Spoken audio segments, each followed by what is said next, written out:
شروع اللہ کے نام سے جو سب پر مہربان ہے۔ آپ نے فرمایا منافق کی 3 نشانیاں ہیں، جب بات کہے تو جھوٹ کہے، اور جب اس کے پاس امانت رکھیں تو خیانت کرے، اور جب وعدہ کرے تو خلاف کرے۔ صحیح بخاری حدیث نمبر 2749۔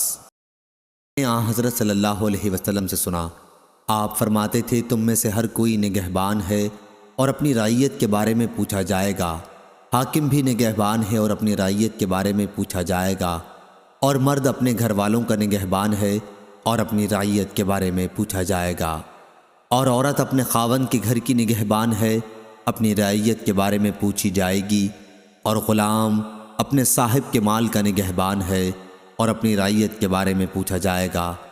ابن عمر رضی اللہ عنہ نے کہا میں سمجھتا ہوں آپ نے یہ بھی فرمایا کہ مرد اپنے باپ کے مال کا نگہبان ہے اور اپنی رعیت کے بارے میں پوچھا جائے گا۔ صحیح بخاری حدیث نمبر 2751۔ اللہ تعالی ہمیں ان احادیث مبارکہ پر عمل کرنے اور اپنی زندگیوں کو سنوارنے کی توفیق عطا فرمائے۔